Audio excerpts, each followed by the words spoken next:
Hello, welcome back to our conversation series on AI adoption and all things AI in the workplace. I'm joined again today with Sara Teitelman, co-founder of Ideal State. Hi, Sara. Hi, Jeremy. We missed each other last week. We got taken down by allergies and stomach bugs, but we're back. We're back in fighting shape for episode 3. And we got some exciting topics today. Today, we are going to be talking about what you need to know before you roll out Copilot within your organization. And I think our recommendation that it's probably not a great idea just to turn everything on and set it loose in the workplace before sorting out a few things first. Is that right? Yeah, for sure. I think, as organizations are thinking of how to get M365 Copilot up and running, there's a lot to think about in terms of what data you want it to have access to and, what you don't want it to have access to, as well as a variety of other things we'll get into today. Yeah, there's a lot to cover. And we're going to go over what we think are, kind of the most important things, just so that you can kind of have an orientation. And there's a lot more detail to get into, and we can provide some resources for that in the descriptions. But let's dive in. So, let's set the stage here. So I'm an IT director at a typical organization of somewhere between 200, 500, 2,000, 5,000 employees. And, there's a conversation that's been going on about AI, and that conversation is picking up steam. And, the leadership in the organization is looking for some good, strong recommendations on what our game plan is here and how we plan to do this. So, we've been doing our research. We've been looking at the capabilities of different AI tools, and specifically, the Microsoft 365 suite of tools, of which Copilot being the main featured AI tool ever present within Microsoft 365. So we're starting to get a handle on it. But now we're getting closer to needing to actually provide some concrete recommendations, and we want to make sure that we can make a recommendation, essentially green light this as, okay, we have a runway here where we can launch this. We know what we need to do to get ready, and we can start talking about rolling things out this year. And so that's kind of the mindset I think that we're looking at for this conversation of, if we're looking at a summer launch, like what are the things we need to be putting in place now to get ready for rolling out Copilot licenses. Does that sound good? Yeah, absolutely. So, we'll run through a couple different areas that certainly deserve some attention. The first one, kind of looking at the overall health of your SharePoint, Teams, and OneDrive usage, adoption, architecture. So we'll get into that. We'll also look at your M365 tenant governance. So how are you managing content across its lifecycle, and doing that in alignment with your compliance needs. Then, of course, there's kind of the broader umbrella of security and compliance, and making sure particularly that sensitive information has protections around it, is locked down wherever it may reside. And then last but certainly not least is preparing your people and making sure that your processes are primed for making the most of Copilot and other AI capabilities that you might introduce. Sounds good. All right, let's dive in. So look, the applications that come up most when it comes to AI and Copilot, we found are, SharePoint, Teams, and to some degree OneDrive. That these are kind of like the logical starting points when looking at apps. And there's kind of two sides of this we're going to talk about, right? There's the side of how people are currently using SharePoint and Teams and OneDrive from a usage, and how those teams are structured in terms of their channels. And then we're also going to look at the back end and some of the configuration side of it. Let's start with the usage. What are some of the issues that need to get looked at before rolling out Copilot when it comes to team structures and that kind of thing? Yeah. So, Teams in many cases was hastily adopted, during COVID or in any kind of, hybrid work scenario. And oftentimes the creation of teams kind of ran unchecked. So at a lot of organizations, I'm seeing that it's just wide open. So people can create teams without any kind of approval. And that means you've got a lot of sprawl, a lot of, lack of clarity around, what the purpose of a team might be, kind of at different levels, whether it's, is it actually a departmental team, or is it just like project that we're working on, or is it cross org thing? Often no naming conventions with that, and then a lot of teams that are inactive. So the first thing is kind of to try to level set and make sense out of your team's usage and standardize on a few key principles there. We can circle back to that, but, kind of making sure that everything in its place when it comes to teams, and that you don't have a bunch of inactive teams with content out there that are cluttering up your content environment. So that's kind of a first step. The other thing that we see a lot is that overuse of OneDrive and Teams chat. So, and it's interesting because those kind of fuel one another. So, as you've probably noticed, like if I spin up a group chat in Teams and then I want to share some documents in there, the easiest way for me to do that is to share links from my OneDrive. Or if I upload a document from my, desktop, it automatically gets saved as a OneDrive file and OneDrive link. The problem with the overuse of OneDrive is that, you end up with this tangle of permissions. Again, it's not following that everything in its place principle. So you don't have content actually living in a shared content environment. It's off on people's various OneDrives and, state of disarray. So getting that under control. Yeah. Right. So in that particular situation, the Copilot might, if you're doing your own Copilot query, would see your content. But if it's team content and stuff that everyone needs to know and see, when they do that Copilot query, they're not going to get an answer from Copilot because Copilot can't see it from their permissions point of view. So that's why it's really important that all the content's in the right place, so that when you're setting your permissions and setting the scope of Copilot's, what it can look at and what it can't look at, that people will get the information they're looking for. Yeah, exactly. If somebody has shared something with you in OneDrive, Copilot will be able to see it because it's a piece of content that you have access to. But the problem is, over time, this creates massive issues because not everybody who needs access to that document got the explicit share. And once that person whose OneDrive it is leaves the organization, that content could be completely lost. So lots of issues with that. We just want to wean people off using OneDrive for what is essentially like business shared data. That's not where that belongs.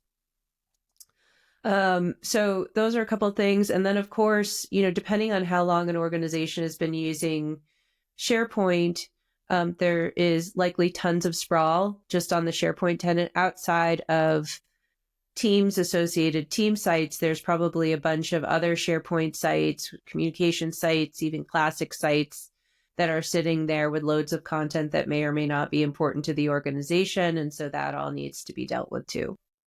So the way that we, typically approach that is, my favorite report that I always bring up is the SharePoint Active Sites report, but that kind of gives you the bird's eye view of what's going on there. The other one, of course, is the OneDrive usage report, because that's going to give you a sense of how much data is sitting in OneDrive and how much of it is being actively shared with other folks, which is indicating maybe an overuse of OneDrive for sharing with others and collaborating with others. Makes sense. So, okay, so to sum up, I think the obvious thing that we didn't actually say at the beginning, which is that if your content is not already in Microsoft 365, then it's a very good idea to put it in there, because it's much more work to have Copilot see documents that are living in outside systems. So if you have documents on-prem or other cloud-based systems that are being used in a more ad hoc manner, obviously a migration would be in order to kind of get everything under one roof, unless there are very, very special circumstances. Yep. Yeah, for sure. yeah, the migration piece. I mean, I know in some cases people are still in the process of moving off of on-prem, file shares and things like that. I mean, this is obviously, and we'll get into this later. The idea isn't to just, do a giant dump of everything you have into M365 because you're going to recreate the same issue that others have that have been, fully on the cloud for a while, which is you have a bunch of legacy content that you don't necessarily want to clutter up the accuracy of your Copilot results and, generative content and all of that. So, um, I think for our clients that are making that move or have like partially moved to M365, but then they, still have legacy stuff, it's a great time to evaluate from the lens of Copilot what would actually be useful for them to have, be part of the feeder for Copilot and what shouldn't be. And then there are Such some a great great point. tools. Yeah. Right. Migrations don't have to be all doom and gloom. I mean, it's a great chance to do that spring cleaning, Mm-hmm. the once every 5 or 10 year process where you just let go of all that content that you haven't opened in the last year or 2 years or 5 years. And that gives you that's a great chance for a fresh start. And by the way, shout out to our friends at ShareGate who have such an amazing tool for migrations. We use it on almost every project that we do migrations on. It just makes the process so fluid. And this is not a sponsorship by any means, but we love those guys, and their products are great. Yeah, definitely makes life easier, especially when you're moving from on-prem or, tenant to tenant. And then they've just kind of like upped their support for Google migrations as well, including email migration from Google to Microsoft, which, as we know from personal experience, is one of the more painful migrations that you can do. So yeah, all good stuff there. Absolutely. Okay, so did we cover SharePoint, Teams, and OneDrive? Is there anything else? Well, we covered the usage side. Is there anything we want to touch on the configuration side? Yeah, definitely. I mean, I think there are some key pieces of the configuration that you want to run through. Usually we do like a configuration check with our clients, and, probably the most important thing is to turn off users' ability to create SharePoint sites without some type of an approval process. I mean, if you're a large organization, there are ways to automate, approval workflows around this. So that's definitely an option, but just having it out there is like, hey, come and, spin up a SharePoint site. I can't see where that's a good idea. Yeah. Certainly in the world of Copilot. So that is one thing you want to do right away. I think you also want to think about the default sharing links within SharePoint, just like the baseline settings, and stay away from anything that promotes oversharing, like the anyone links that people basically can use without having a, validated login of any kind. Things like that. And there are reports you can pull on sharing as well. And then over on the team side, I think, again, thinking about how teams get created and what types of teams can be created. This is going to look different for every organization, but I see a lot of organizations moving in the direction of requiring approval for teams creation as well. And there are, again, automated ways of doing this. Even ShareGate has a nice flow for that. But, regardless, the idea of trying to curb the sprawl. Makes perfect sense. Mm-hmm. Okay, great. Well, should we shift gears and talk about tenant governance? Yeah, let's talk that about sexy topic. Yeah, let's talk about tenant governance.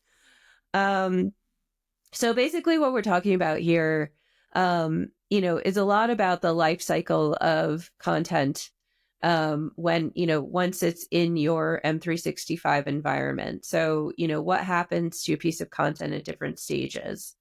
The main thing here is you probably have certain guidelines most organizations I find have document retention guidelines, but they're not necessarily implemented inside of M365. So there's this disconnect. I have, for instance, some clients who kind of remind their employees every year, hey, it's that time of year. Like, why don't you take a look back at your content and dispose of things? And here's our document retention schedule. Well, that's a heavy burden to put on a busy employee. So, the goal here is to try to automate some of this. And that is both for compliance reasons, but it's also to ensure, again, that you have the freshest, most up-to-date content that is serving as fodder for Copilot. And so that could include implementing some of the content lifecycle management or data lifecycle management capabilities within Purview.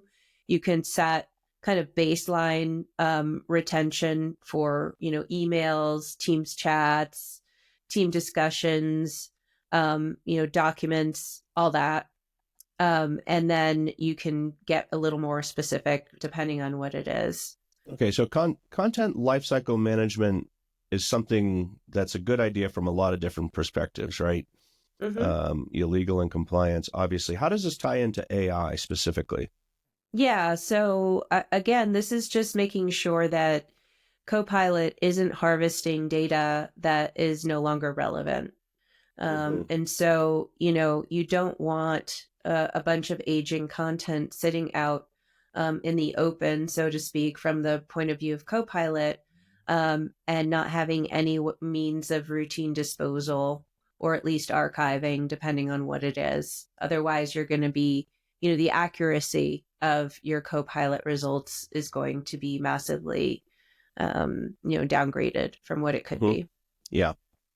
It's just diluting the pool, basically. So this sounds like something that is a very good idea. It's something that can also take a little bit of time, depending on the organization, to move through. Would you say, is this a deal breaker, or it depends on the situation in terms of getting this done before rolling out Copilot? Yeah, it's definitely not a deal breaker. And actually, recently, Microsoft announced that their SharePoint advanced management tool is now going to be packaged with a Copilot license. So even if you purchase one Copilot license, you got the SharePoint advanced management tool. And what it allows you to do is run reports on, unused SharePoint sites, a bunch of things to kind of curb the issues that we've talked about. But the other thing it allows you to do is to essentially whitelist specific SharePoint sites that have high value content and make those available to Copilot, and then turn off the other ones until you have a chance to deal with them. And this is great because, we often walk into environments and it's like, 80% of their SharePoint sites are probably in the stagnant category. And so, it's going to take a while to figure out what to do with all that stagnant content. But you have the option with this tool to whitelist, I think, up to 200 sites and say, these are the ones that have the high value, up-to-date content. So just use these for your data sources, plus anything else that user has access to, and you go from there.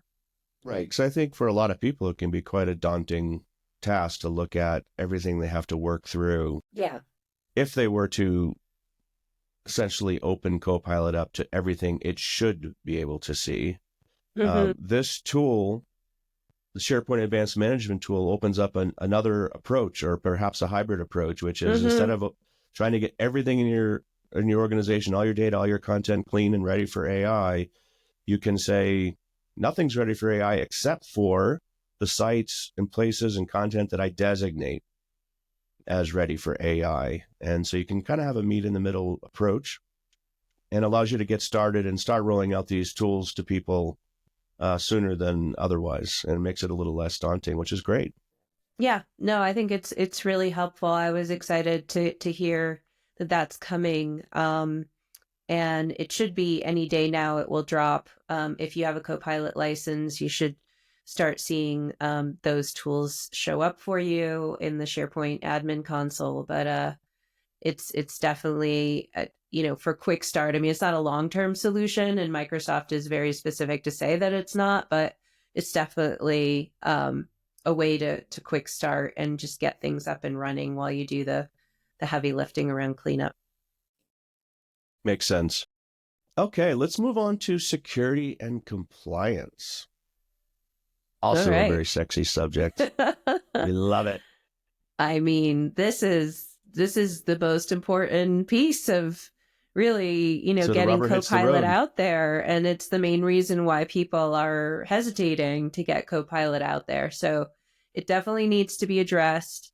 Once you dig into it, it's not as scary as it sounds. And the good news is that it's become so much simpler to manage a lot of these things within Purview now that it's all kind of under that umbrella. And so in addition to that, you've got, some of these SharePoint advanced management tools are there.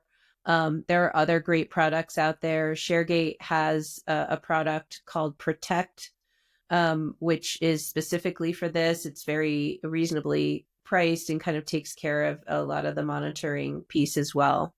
So, I mean, at the baseline, the sensitivity labels and the information protection solutions within Purview are kind of your, tip of the spear effort to make sure that you can identify content that is potentially risky to the organization in some way, and then apply policies, that actually manage it and protect it. So, there's two ways inside of Purview to identify, at a basic level, to identify sensitive content. You can basically manually identify this content based on where it lives, or, let users decide. Or if you're lucky enough to have the E5 license, then you have these auto detection capabilities that actually use AI and machine learning to review documents and detect things like social security numbers and, bank account numbers and things like that. So these are kind of what's available to you. Basically, I think at the, first level, organizations just want to identify the places that contain a lot of sensitive information, and they typically know where those places are for the most part, and get those locked down, personnel files, things like that. And you can use sensitivity labels at both the file and the container level to do that, and then apply policies accordingly. And then you can move on to other areas. But it's basically making sure that, everything that is potentially risky has a label and a policy attached to it. Obviously oversimplifying, but that's the basic principle. So how do sensitivity labels interact with Copilot? How does Copilot deal with sensitivity labels? So Copilot respects sensitivity labels. So obviously you in the generative AI sense, if you've got content and you've generated content off of things that have a sensitivity label that restricts its access in some way, if you were to try to then, share that, there would be alerts associated with that. There's also monitoring tools within Purview itself that will show you from an admin point of view if end users are trying to generate content or share content with sensitivity labels applied. So there's a whole kind of in-depth thing going on there, but, basically it sees them, and it can throw up different types of restrictions and alerts based on what that user is trying to do. At a basic level, if the user can view the content that has, say, a high sensitivity label, Copilot will incorporate that information in its results to that user. but it will flag that it's sensitive, and if and when the user decides to kind of try to share that information, it will start to raise flags notifying the user that there's sensitive information involved, and to be Yes. careful, if not block that action entirely. Yeah, exactly. There's an auditing function that's going on behind the scenes. So, it will log instances of people generating content or accessing content through Copilot that has a sensitivity label ascribed to it. And then, you can put different levels of protections around that. Makes sense. Mm-hmm. Okay, and should we talk about licensing for a moment? Sure. Let's talk about licensing. Okay, so yeah, we have an interesting situation here, right? Because not everybody's going to get a Copilot license, Mm-hmm. but everybody can use Copilot. And this goes back to our conversation in the last episode about the differences Mm-hmm. between Microsoft 365 Copilot, Microsoft 365 Copilot Chat. In a nutshell, if you have the Copilot license, Copilot will look at all your enterprise data that you have access to, and it'll also show up in all your apps everywhere. If you don't have the Copilot license, you can still use the chat window, and it will work just like ChatGPT, where you can ask it questions, it will go out on the web, it will give you great responses, it can help you draft things, but it's not going to take advantage of that corporate data and information. That's the basic difference. So, and we can talk about this a little bit when we talk about adoption, but there is a different approach that's needed for one audience versus the other, right? The audience of folks that have licenses, the audience of people that don't. That's one thing. What other considerations are there when it comes to licensing, and how do we make sure that, how do folks make sure they've got the right licensing setup? Yeah. Well, I think at a basic level, as organizations are beginning to think about this, you want to just, start small and start intentionally. So, the best thing, as with any new technology, is to have a pilot, take a group of users, ideally from different types of profiles and, parts of the organization, and kind of let them loose, so to speak, with Copilot, give them some training, and then just kind of see what they do. I wouldn't assume that right off the bat what kinds of individuals are, depending on their, work profile, are going to get the most value out of Copilot. It's really hard to predict that. So I always like to, test it in the wild, so to speak, and just give people, empower people with the knowledge of how to use it and what they might use it for, and see what they come up with. People are infinitely creative. I think that the M365 Copilot, as you point out, is incredibly powerful tool. What we're finding too is that people don't even use the basic free Copilot chat that they have access to. I'm assuming because they just don't even know they have access to it. And so, that's one thing. For instance, we were just looking the other day at an organization, and they have almost 900 users, and only 8 of them are using Copilot chat right now. So, that makes you scratch your head and think, well, geez, certainly people might want to use it, right? And so that's a whole other thing. There is just introducing people to the basic free stuff that they have the capability to do. But for the Copilot M365, I think it's just a matter of learning from users what they're going to apply it to, and then decide from there, where to roll it out further in the organization. Okay, let's talk about people and process. What is the people side of this? Because obviously you can get the technology set up the right way, but if people don't know about it or aren't using it, it's not going to go so well. Yeah. So this is obviously the big one. And it's interesting. On one level, you might say, well, I mean, people are just using ChatGPT in their daily lives and they don't, need a training on that. So let's just roll it out and see what happens. My argument would be that, we're still going into organizations and, where Teams has been around for 5, 6 years and people are still struggling because they were never trained on how to use it properly. Not everyone is a great self-learner. Not everyone is going to know where to find the right information at the right level, where it's going to resonate with them. So I really do encourage all organizations to invest in giving your people the right kind of support. You're investing in the tools. They're not cheap. Make the extra effort to enable your workforce to use these effectively. I mean, it can be like night and day. So just don't skimp. That's my my plea. Well, it makes Um, perfect sense. I mean, the research that we've seen is that people are seeing at least 30% increases in productivity when people start using these AI tools. And mhm, that's according to Forrester. And I think Gartner also had a similar statistic based on their research. mhm. And in some cases, we've seen much higher levels of productivity. I feel like my personal productivity is about 40 or 50% greater using these tools.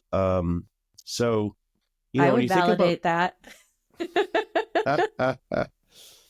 so when you think about the ROI of the cost of the license, the time and effort to train people, but to get that kind of return, I mean, that's crazy. That's Yeah. worthwhile, just to get people exposed using it. I feel like with this AI thing, it's really about just giving people an opportunity and giving them a little nudge to say, hey, now's a good time to start trying this. Let's see if Mhm. we can really find some ways to start playing with this, start using it, and just start using it on a day-to-day basis. Because I think we see over and over again what happens is people once they get over that initial hump, they start using it, they start having that aha moment, and the ahas get bigger and bigger until generally most people after they use it for a while are like, this stuff is great.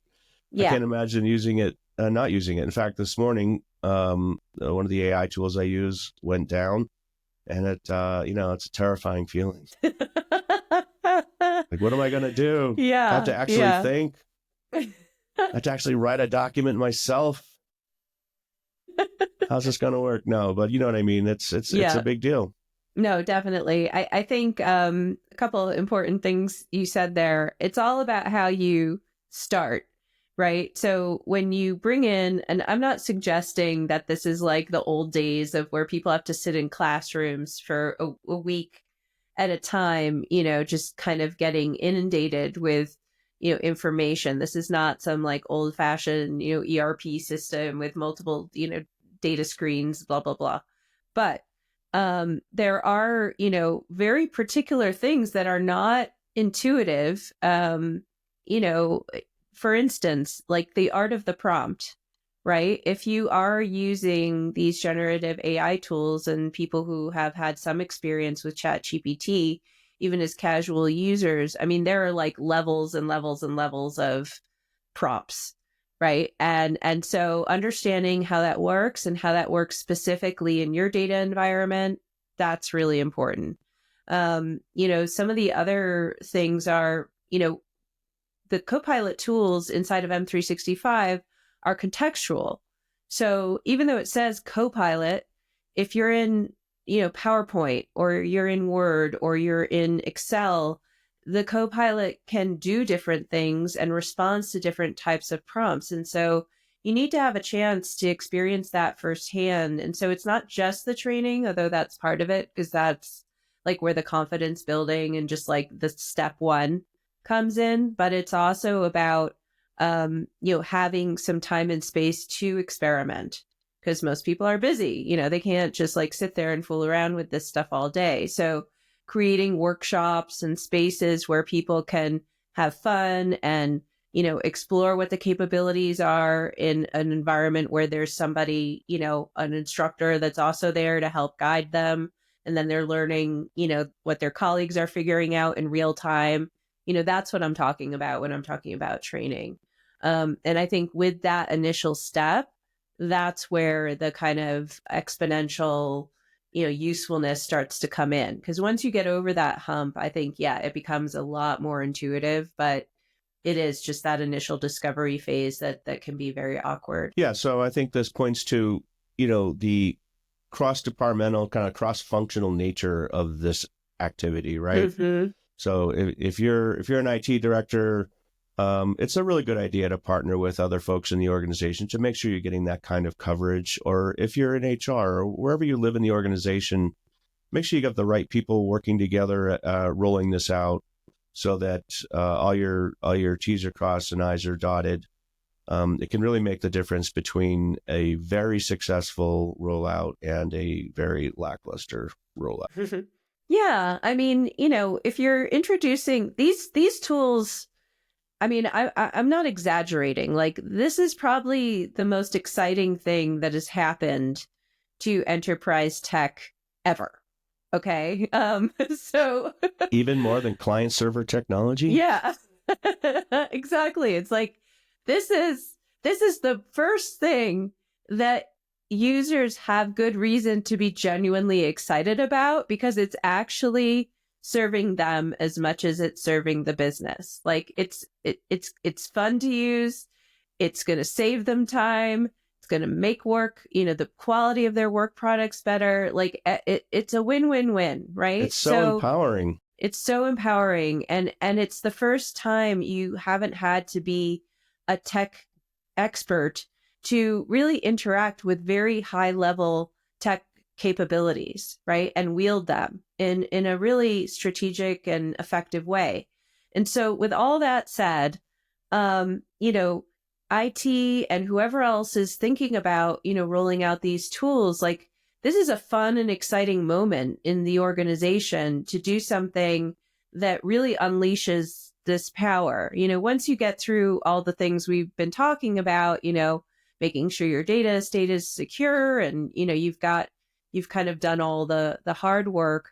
Introducing this to your staff, whether you're doing it as a pilot or you're rolling it out more broadly, is truly a game-changing moment. And so, put the effort in, get communications involved, like, make it fun, make it interesting, make it interactive. Make sure that you have people on hand who have the right knowledge. If you don't have it internally, bring somebody in, or take the time to train up champions inside the organization and get them trained first, so they can be kind of there leading those sessions. This is, we think, a lot about change management at Ideal State, but, these are all the things that will make or break the launch of anything. And this is particularly true in the age of AI. It takes a village, and, you want to see the faces of the people who are your colleagues kind of helping you in context. They understand, what the work of the organization is, and they can, guide you in a way that's meaningful. So, create these impactful events around rollout. Very important. Absolutely. Very well said. Okay, well, hopefully this has been helpful context for all you out there that are getting ready to start rolling out Copilot. It's very exciting. We wish you the best of luck. We will put some more helpful information in the description for you. And we look forward to seeing you next time. Thanks, Sara. Yeah, thanks, Jeremy. Okay, talk soon. All right, bye.